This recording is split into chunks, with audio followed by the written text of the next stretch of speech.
بسم اللہ الرحمن الرحیم نحمده ونصلی علی رسوله الکریم اما بعد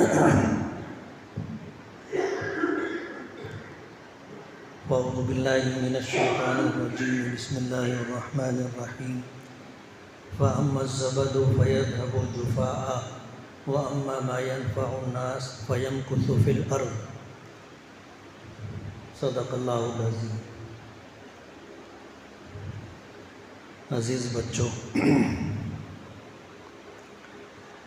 میرے مخاطب آپ ہیں۔ حضرت تو تبرک کے لیے بیٹھے ہیں اور اس وقت تو کوئی تقریر کرنا یا خطاب کرنا مقصد نہیں ہے، آپ حضرات سے بات کرنی ہے۔ ملک کے جو حالات ہیں، ان حالات میں امت مسلمہ ایک انتہائی ناگفتہ حالات سے گزر رہی ہے۔ موجودہ برسر اقتدار لوگ ہندوستان سے اسلام اور مسلمانوں کو مٹانے کے در پہ ہیں۔ میں آپ ہی کے صف کا ایک طالب علم ہوں، لیکن مالیگاؤں کے حالات کے پیش نظر مسجد مدرسے سے تعلق کے ساتھ ساتھ مجھے عملی طور پر سیاست میں بھی حصہ لینا پڑا۔ سیاست میں آنا کوئی میرا پروگرام نہیں تھا۔ مالیگاؤں میں جو لوگ برسر اقتدار تھے، چاہے وہ مہانگر پالیکا میں ہو یا ودھان سبھا میں ہو، ان کی بدعنوانی، بھرشٹاچاری بہت زیادہ ہو گئی تھی، اور ایک واقعے کی وجہ سے مجھے سوچنے پر مجبور ہونا پڑا کہ میں دارالفتہ میں بیٹھا تھا۔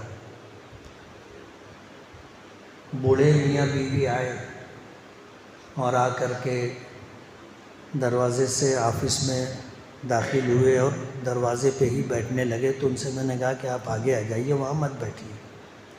ان سے میں نے پوچھا کہ کچھ، میرے دل میں ایسا تھا کہ شاید یہ کوئی مدد لینے کے لیے آئے ہوں گے، مالی مدد۔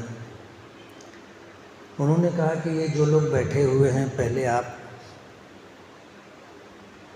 ان کا کام کر لیں۔ تب دارالفتہ میں تھا، میں نے لوگوں سے ان کے استفتاءات لے لیے اور ان کو میں نے کہا کہ کل آئیے، پرسوں آئیے۔ ان سے میں نے پوچھا کہ بولو کیا بات ہے، وہ دونوں رونے لگے، اور رونے کے ساتھ انہوں نے جب تھوڑا دل ہلکا ہو گیا تو میں نے پوچھا، تو بتانے لگے کہ 3 بیٹی ہے، بیٹا نہیں ہے، 2 بیٹیوں کی شادی ہو گئی ہے، 1 بیٹی کی شادی کرنا باقی ہے۔ جو لوگ ہیں برسر اقتدار، ان کے لوگ آتے ہیں، رات کو بیٹی کو لے جاتے ہیں، صبح چھوڑ جاتے ہیں۔ پولیس اسٹیشن میں بھی کوئی سنوائی نہیں ہے، سماج میں بھی کوئی ہماری مدد کرنے کے لیے تیار نہیں۔ میرے تو رونگٹے کھڑے ہو گئے۔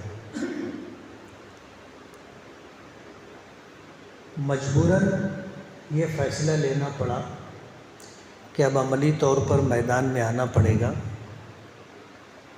اور پھر میں ہمارا دارالعلوم محمدیہ جس روڈ پر ہے، اسی روڈ پر ساری سیاسی سرگرمیاں چلتی، اور یہ ہوا کہ دارالفتہ سے اٹھیں گے، روڈ پر آئیں گے تو سیاست میں آ جائیں گے۔ پھر میں نے مسجد مدرسے کے ساتھ یہی کام کیا کہ پہلے ان کا مال آنے کا جو راستہ تھا، کارپوریشن کا الیکشن لڑوایا، ان کو اقتدار سے بے دخل کیا۔ میرا اپنا کوئی الیکشن لڑنے کا پروگرام نہیں تھا، لیکن انہوں نے مجھے چیلنج کیا تو مجھے بخاری پڑھاتے ہوئے، امامت کرتے ہوئے ان کا چیلنج قبول کرنا پڑا۔ انہوں نے کہا تھا کہ اگر ماں کا دودھ پیا ہوگا اور 5 کروڑ روپیہ خرچہ کرنے کی طاقت ہوگی تو خود میدان میں آؤ، اس کو کیا میدان میں لاتے ہو۔ رمضان کا مہینہ تھا، میں خود تراویح سناتا ہوں، امامت بھی ہے، تراویح بھی سناتا ہوں۔ تو میں نے ساتھیوں سے مشورہ کیا، وہاں سے الیکشن میں کچھ 1.25 مہینے باقی تھے، تو ساتھی کہنے لگے کہ اپنی تو کوئی تیاری نہیں ہے، اب آپ کے اوپر ہے۔ میں نے کہا میں ہارنے سے نہیں ڈرتا، اور کسی کا کہنا ہے کہ اگر مشکل دروازے پہ دستک دے تو دروازہ کھول دینا چاہیے۔ ہمیشہ کامیابی مشکل کی شکل میں آتی ہے۔ جو لوگ ڈر جاتے ہیں، دروازہ نہیں کھولتے، وہ کبھی کامیاب نہیں ہوتے۔ میں نے کہا مجھ میں ہار برداشت کرنے کی طاقت ہے۔ میں نے چیلنج قبول کیا، الیکشن لڑا، یہ کہہ کر کے کہ ماں کا دودھ تو پیا ہے، لیکن پیسہ خرچہ کرنا اور اقتدار پا لینا، جن کے پاس پیسہ ہے وہ کر سکتے ہیں۔ بات تو یہ ہوگی کہ بغیر پیسہ خرچہ کیے الیکشن لڑیں اور چن کر کے آئیں۔ تو میں نے مالیگاؤں کی عوام سے یہ بات کہی کہ آپ اپنے ضمیر کی آواز پر ووٹ دو اور اپنی جائز کمائی کا 1 روپیہ دو۔ لوگوں نے مجھے 1 روپیہ دیا۔ جن کو ہم بھیک میں روزانہ پیسہ دیتے تھے، وہ آواز دے کے روک کر کہتے تھے کہ میرے گھر 3 ووٹ ہے، یہ 3 روپیہ لو۔ بھکاریوں نے اور فقیروں نے بھی پیسے دیے، اور 84,000 روپے سے زیادہ پیسے جمع ہوئے تھے۔ میں اندازہ لگا لیا کہ اتنی ووٹ ملے گی، اور تقریباً اتنی ووٹ ملی، اور میں 15,000 ووٹ سے چن کر کے آیا۔ حضرت بھی سوچ رہے ہوں گے کہ آپ بھی سوچ رہے ہوں گے کہ طلباء کو نصیحت کی جا رہی ہے اور یہ کیا بات کہی جا رہی ہے۔ لیکن میں آپ کو بتانا چاہتا ہوں، آج کے حالات میں جہاں ہمارے اکابرین اور بزرگوں نے یہ فیصلہ لیا کہ مدرسوں میں دینی تعلیم کے ساتھ ساتھ عصری تعلیم بھی ضروری ہے، نئی قومی تعلیمی پالیسی جو آئی ہے اس کے پیش نظر اپنے مدارس کو اور اپنی آنے والی نسلوں کو حالات کے ساتھ ساتھ چلنے کے قابل بنانے کے لیے یہ چیز ضروری ہے۔ ایک زمانہ تھا ہم لوگ عصری تعلیم کی شدت سے مخالفت کرتے تھے، پھر شدت کم ہوتی گئی، پھر ہم لوگ یہ کہنے لگے کہ ہم لوگ ڈاکٹر بننے سے، انجینئر بننے سے، پروفیسر بننے سے منع نہیں کرتے، بنو، لیکن اس کے ساتھ ساتھ اپنے بچوں کو مسلمان بھی بناؤ، دینی تعلیم دلاؤ۔ اور اب ہم لوگ اس موڑ پر آ گئے کہ ہم لوگ اپنے مدرسوں میں دینی تعلیم کے ساتھ ساتھ عصری تعلیم بھی رکھ رہے ہیں اور اس کی ترغیب بھی دے رہی ہے، اور حالات ایسے ہو گئے کہ ہمیں اب یہ لازمی طور پر کرنا پڑے گا، نہیں تو ہمارے مدرسے بند ہو جائیں گے۔ اسی طرح آج کے موجودہ حالات میں ہم لوگوں کو اندرون خانہ جو درپیش مسائل ہیں ان کے حل کے ساتھ ساتھ باہر بھی باوقار طریقے سے زندگی گزار سکے، اس کے لیے اس نہج پر بھی سوچنا پڑے گا۔ عربی کا ایک جملہ ہے، صاحب البیت ادریٰ بما فیہ، گھر والا جانتا ہے گھر میں کیا ہے۔ آج میں جہاں پر ہوں وہاں کے حالات کا اور حالات کی سنگینی کا میں اندازہ کر سکتا ہوں، آپ لوگوں کو پتہ نہیں، اور وہ باتیں آپ لوگوں تک کوئی آ کر کے پہنچائے ایسا بھی نہیں۔ اس لیے کہ ہم مسلمانوں کی طرف سے جو لوگ نمائندے بن کر کے وہاں جاتے ہیں، میں اللہ کے گھر میں بیٹھا ہوں، اللہ مجھے معاف کرے، وہ برائے نام مسلمان ہوتے ہیں، ان کو دین سے، مذہب سے، اعمال سے کوئی تعلق نہیں ہوتا۔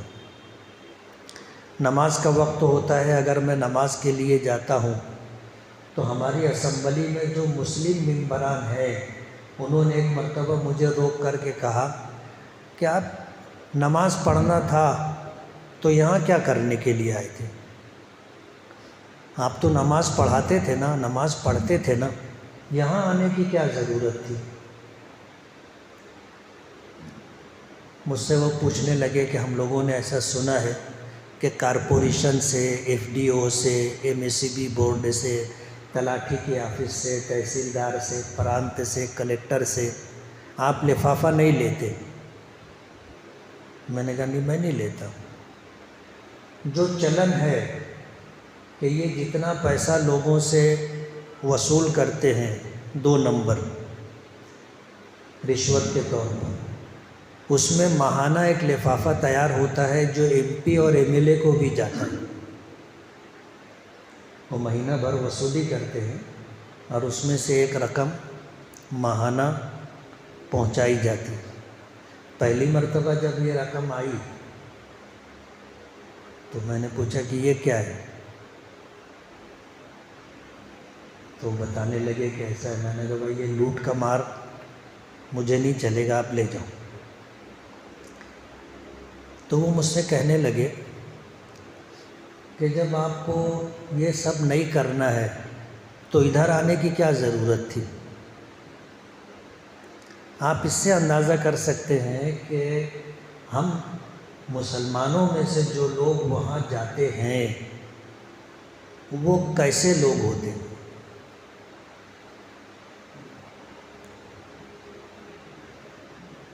ابو علی سینا نے ایک بات کہی تھی کہ اگر تم سیاست میں نہیں رہو گے تو تم سے ادنا درجے کے لوگ تمہارے حکمراں بنیں گے اور تمہیں ان کے سامنے سر جھکا کر کے رہنا پڑے گا۔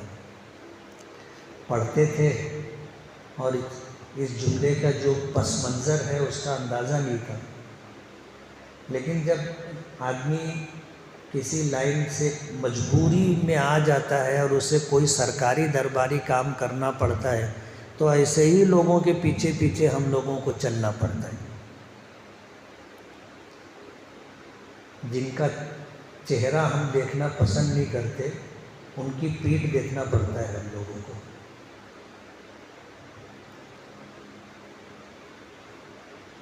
آج حالات اس موڑ پر آ گئے ہیں کہ اپنی دینی تشخص، اپنے مساجد، مدارس، خانقاہیں،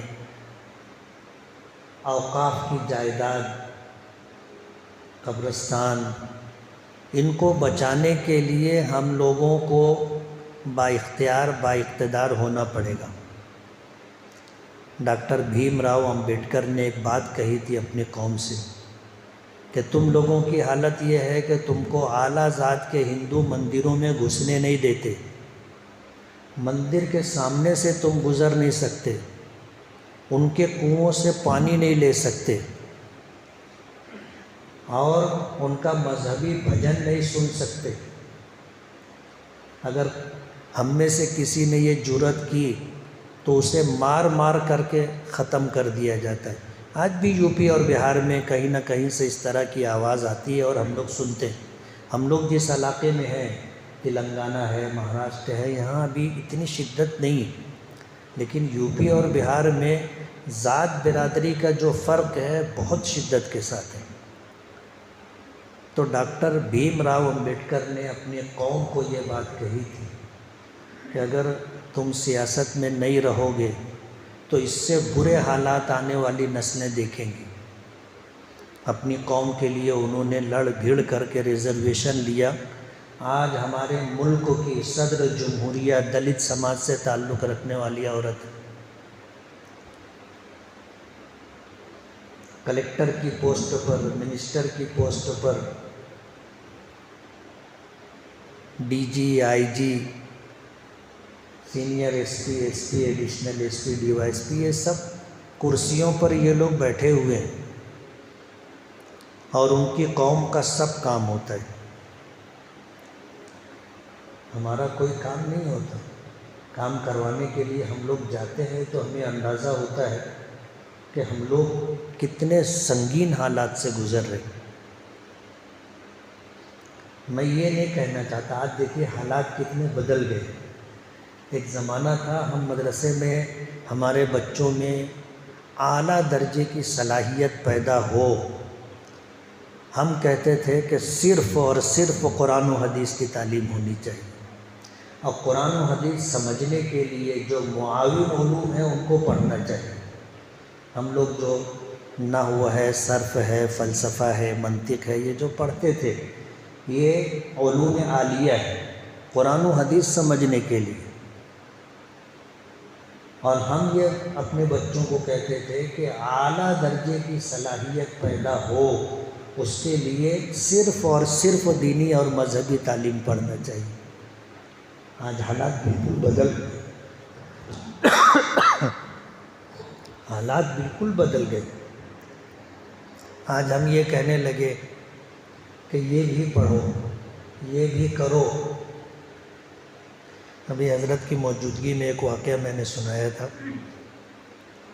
کہ تعلقات کام آتے، تعلقات کام آتے۔ آج ہم لوگ یہ کہنے لگ گئے کہ اپنے مدرسوں کا پروگرام ہو تو سیاسی لوگوں کو، فرقہ پرست لوگوں کو، ڈپارٹمنٹ کے لوگوں کو بلایا کرو، انہیں بتایا کرو کہ مدرسے میں کیا ہے، کیا پڑھایا جاتا ہے۔ میری مسجد میں ٹریننگ پر ایک آفیسر کی پوسٹنگ تھی، وہ آیا پروٹوکول کے حساب سے ملنے کے لیے جامع مسجد کے دروازے پر کہ ایم ایل اے صاحب سے ملنا ہے۔ میں نے کہا اندر لے آؤ۔ اندر آیا، ہم لوگ بیٹھے ہوئے تھے مدرسے میں جہاں مکتب چلتا ہے، تو وہ مجھ سے کہنے لگا کہ میں مسجد دیکھ سکتا ہوں؟ میں نے کہا ضرور دیکھو، آئیے۔ اس کو میں نے مسجد بتائی، وضو خانہ، مسجد، صحن، یہ اور وہ۔ تو وہ مجھ سے پوچھنے لگا کہ اکھاڑا کہاں ہے؟ میں نے کہا مسجد میں اکھاڑا نہیں ہوتا۔ کہا کہ ہم کو تو یہ باقاعدہ ٹریننگ میں بتایا جاتا ہے کہ ان کی مسجدوں میں اکھاڑے ہوتے ہیں جہاں ان کو ہتھیار چلانے کی ٹریننگ دی جاتی ہے۔ یہ تو آج میں مسجد میں آیا تو مجھے آپ بتا رہے ہیں کہ آپ کی مسجد میں اکھاڑے نہیں ہوتے، ورنہ ہمیں تو یہی بتایا جاتا ہے۔ تو میں نے کہا کہ بالکل بے بنیاد اور غلط بات ہے۔ تو اس نے کہا کہ مسجد 3 منزلہ ہے جہاں میں امامت کرتا ہوں۔ بولے اوپر کیا ہے؟ میں نے کہا اوپر چل کے بھی دیکھ لو۔ اس کو پوری مسجد اوپر تک بتائی۔ اس نے کہا کہ امدار صاحب جو بھی آفیسر آئے آپ اسے مسجد بتاؤ، اسے مسجد بتاؤ۔ اس کو یہ بتایا گیا ہے کہ مسجد میں اکھاڑا ہوتا ہے اور اسے جو ہے ہتھیار چلانے کی ٹریننگ دی جاتی ہے، بتاؤ آپ۔ ہم لوگ نہیں بتاتے، ہمیں لانا چاہیے، اپنی مسجد بتانا چاہیے۔ مالیگاؤں میں تو ہم لوگ یہ پروگرام کر لیتے ہیں کہ مسجد کا تعارف، ہم لوگ یہ پروگرام بھی رکھ لیتے کہ نماز کا تعارف، ایسے کرسی دیوار سے لگا کر کے رکھ دیتے ہیں۔ ہندوؤں میں جو لوگ شدت پسند RSS اور دیگر اس طرح کی تنظیموں سے تعلق رکھنے والے لوگ، آفیسران، ان کو بلا کر کے وہاں بٹھاتے ہیں، ایک آدھا گھنٹہ ان کا مانگتے ہیں، اذان سے پہلے سے بٹھاتے ہیں اور ان کو دکھاتے ہیں کہ لوگ مسجد میں آتے ہیں تو کیا کرتے ہیں۔ کوئی استنجا کرتا ہے، کوئی وضو کرتا ہے، کوئی آ کے سنت پڑھتا ہے، وہ سب دیکھتے رہتے ہیں۔ پھر باجماعت نماز ہوتی ہے تو وہ ایسے بیٹھے رہتے ہیں، پوری نماز دیکھتے ہیں، ان کا ذہن صاف ہوتا ہے۔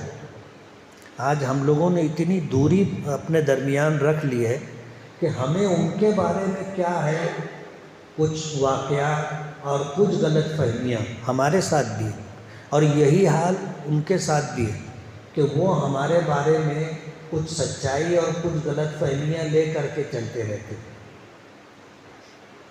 ظاہر بات ہے کہ یہ سب ختم کرنے کے لیے ہمیں میل جول تو بڑھانا پڑے گا، ہمیں ان کے یہاں جانا پڑے گا، ان کو اپنے یہاں لانا پڑے گا۔ یہ چیزیں آج حالات کے پیش نظر ضروری ہو گئی۔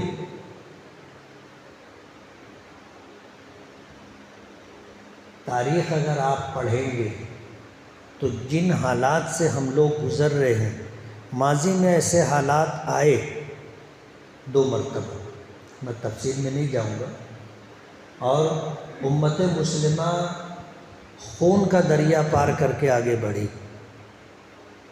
آج حالات پھر اسی طرح کے کہ اسلام اور مسلمانوں کو دیش نکالا دینے کے لیے جتنی منظم طریقے سے ان کی سازش، ان کی پلاننگ چل رہی ہے، ہمیں اندازہ نہیں۔ ہم لوگ کنویں کے مینڈک کی طرح ہیں، کنویں کے مینڈک کی طرح ہے۔ کیا ہے کنویں میں ہم کو اتنا معلوم ہے، کنویں کے باہر کیا ہے ہم کو نہیں معلوم۔ آج ہمارا جو دیندار طبقہ ہے، آج ہمارا مدرسوں میں اور درس گاہوں میں پڑھنے پڑھانے والے جو احباب ہیں، انہیں حکومت میں کون کیا ہے کچھ پتہ نہیں۔ کون ہوم منسٹر ہے، کون وزیر دفاع ہے، کون وزیر فائنانس ہے، کچھ پتہ نہیں۔ لوگ ہمارا مذاق اڑاتے ہیں۔ میں ریل میں سفر کر رہا تھا، ساتھ میں اور لوگ بھی تھے، تو کہنے لگے کہ مولانا صاحب کچھ پوچھیں، ہم لوگ کچھ پوچھنا چاہتے ہیں، کچھ سوال ہے۔ میں نے کہا پوچھو۔ عجیب و غریب سوالات وہ کرنے لگے کہ تم لوگ 4 شادی کیوں کرتے ہو؟ ظاہر بات ہے کہ بالکل بے بنیاد بات ہے، لیکن ان کو یہ گھول کر کے پلا دیا گیا ہے کہ یہ لوگ 4 شادی کرتے ہیں۔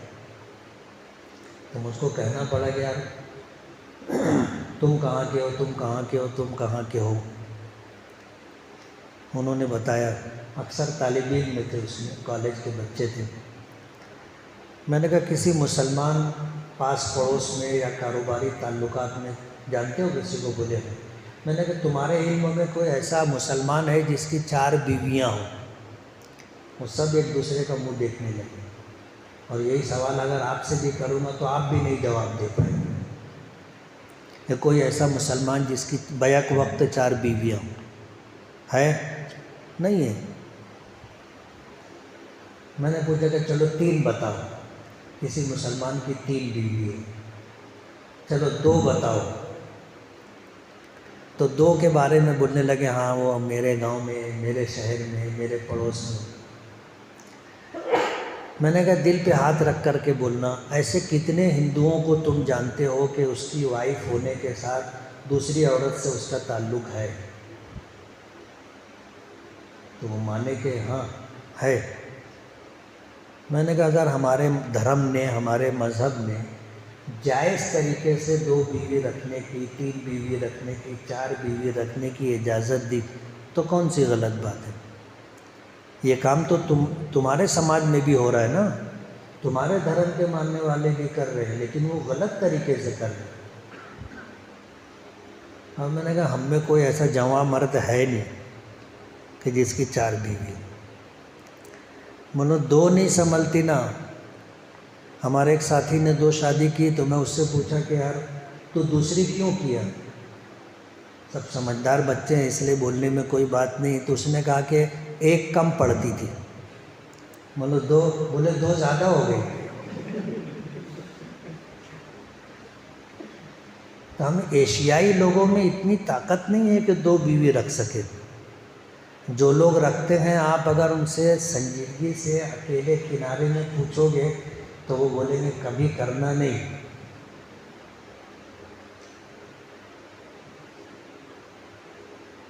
وہ ہے نا وَلَن تَسْتَطِيعُوا أَن تَعْدِلُوا بَيْنَ النِّسَاءِ وَلَوْ حَرَصْتُمْ، اس کا کیا مطلب ہے؟ حرف لن کے ساتھ وَلَن تَسْتَطِيعُوا أَن تَعْدِلُوا، تم انصاف نہیں کر سکتے اور ہرگز انصاف نہیں کر سکتے۔ وَلَوْ حَرَصْتُمْ، چاہے تم چاہو، فَلَا تَمِيلُوا كُلَّ الْمَيْلِ، کسی ایک کی طرف ان حالات میں یکسو جھک کر کے مت رہو، انصاف کرنے کی کوشش کرتے رہو۔ ہمارے مالیگاؤں میں بولتے ہیں کہ سکھ کی جان دکھ میں مت ڈالو، سکھ کی جان دکھ میں مت ڈالو۔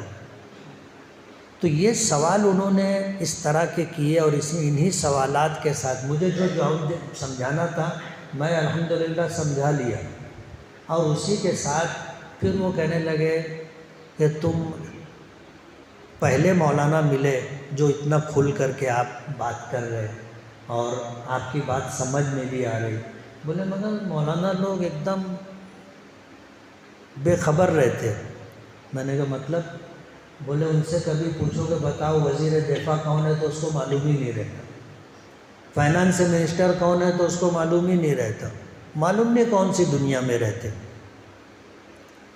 یہی حال ہم سب کا ہے، برا مت ماننا. کنویں کے باہر کیا ہے ہم کو پتہ ہی نہیں ہے. ایک اعتبار سے یہ اچھا بھی ہے اور ایک اعتبار سے اگر دیکھا جائے تو بہت نقصان دہ بھی.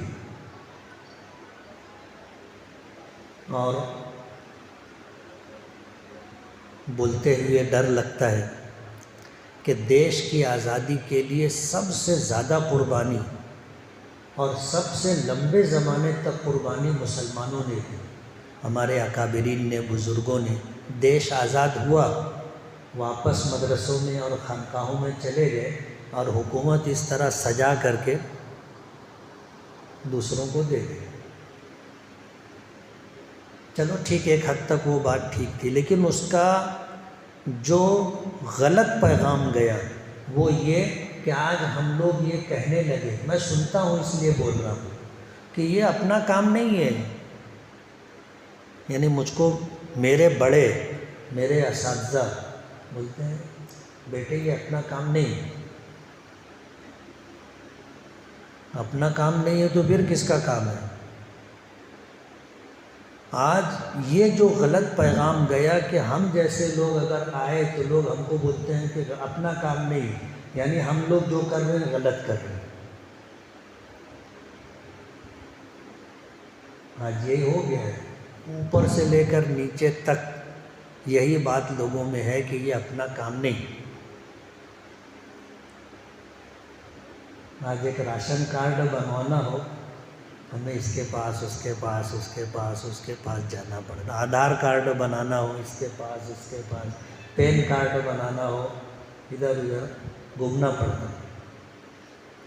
ہم کو معلوم ہی نہیں ہے کہ یہ کام کہاں سے ہوگا اور کون کرے گا اور کیسے ہوگا.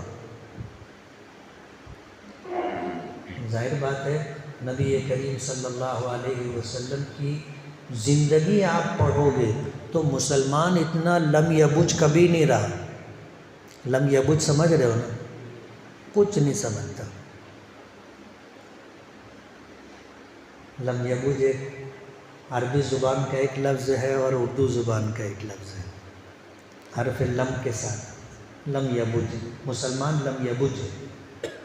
اور خاص طور پر ہم مدرسوں میں پڑھنے والے لوگ، پڑھانے والے لوگ، اس لیے آپ صلاحیت پیدا کیجیے.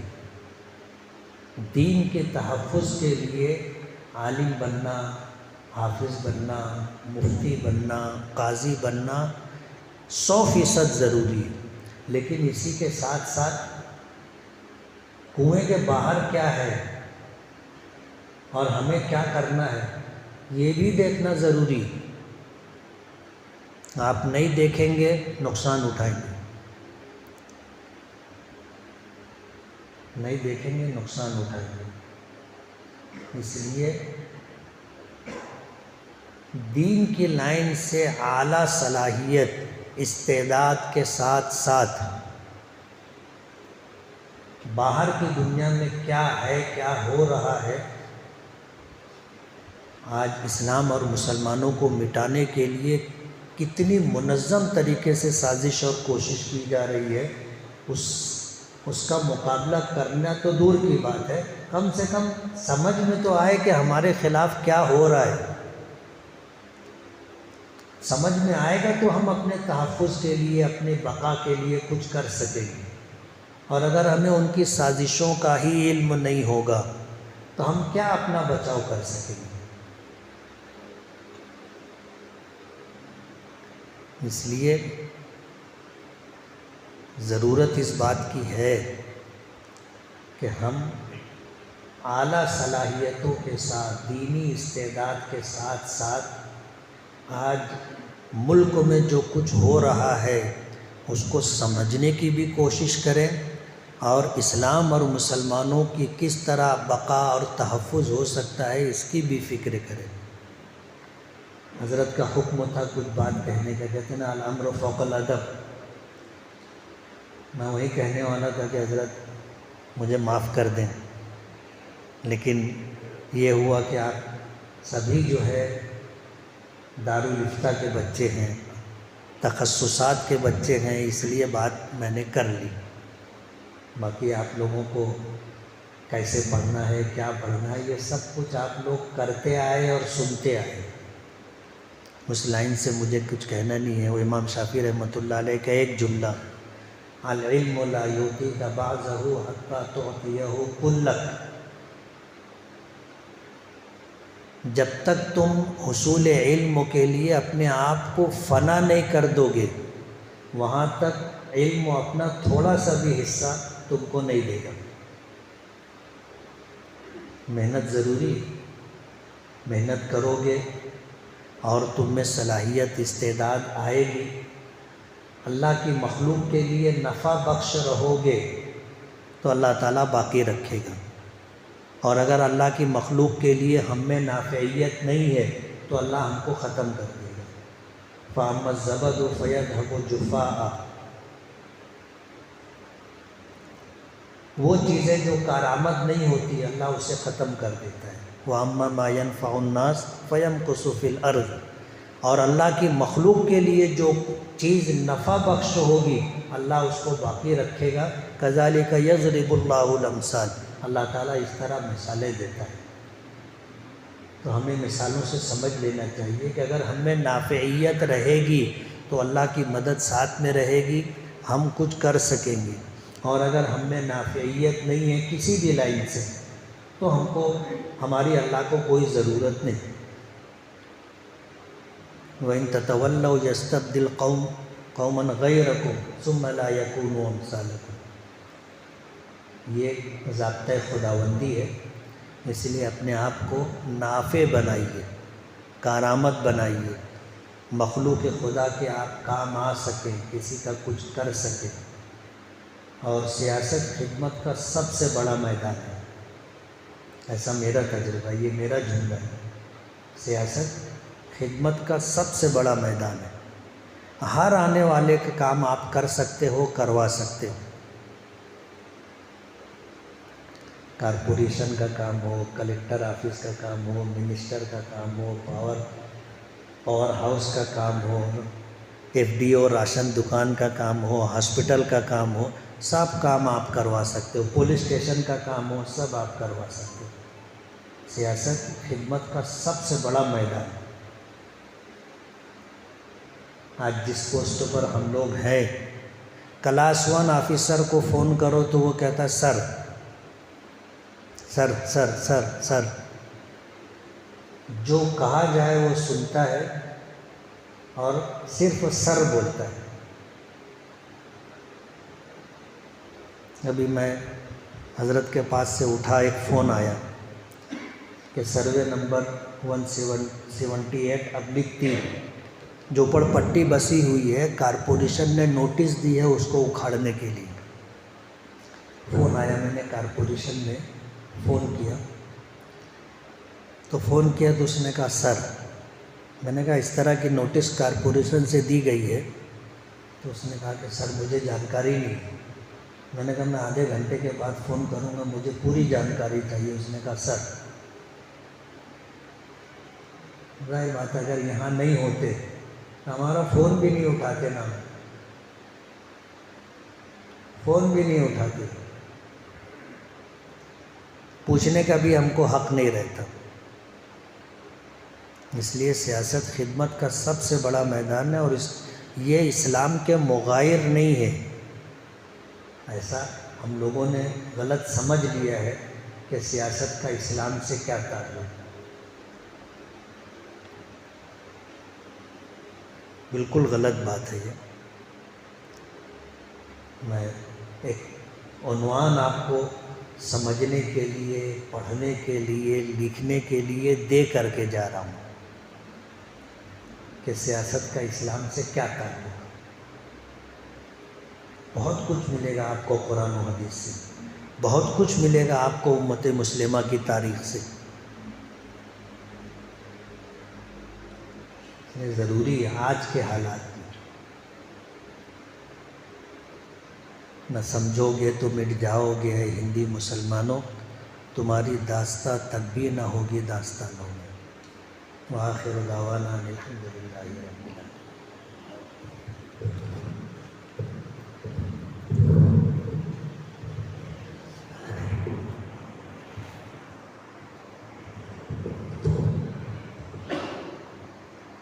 عزیز طلبہ، ہم لوگ حضرت مولانا مفتی اسماعیل صاحب دامت برکاتہم کے بے حد شکر گزار ہیں، حالانکہ وہ حالت سفر میں ہے، پھر بھی انہوں نے ہماری گزارش پر آپ لوگوں سے خطاب فرمایا اور وہ بات کہی جو اس وقت بہت بڑی ضرورت ہے، اور جو بات اس ادارے میں آپ کو بار بار کہی جاتی ہے، مطلب عارف اہل زمانی فہو جاہل، جو شخص اپنے زمانے سے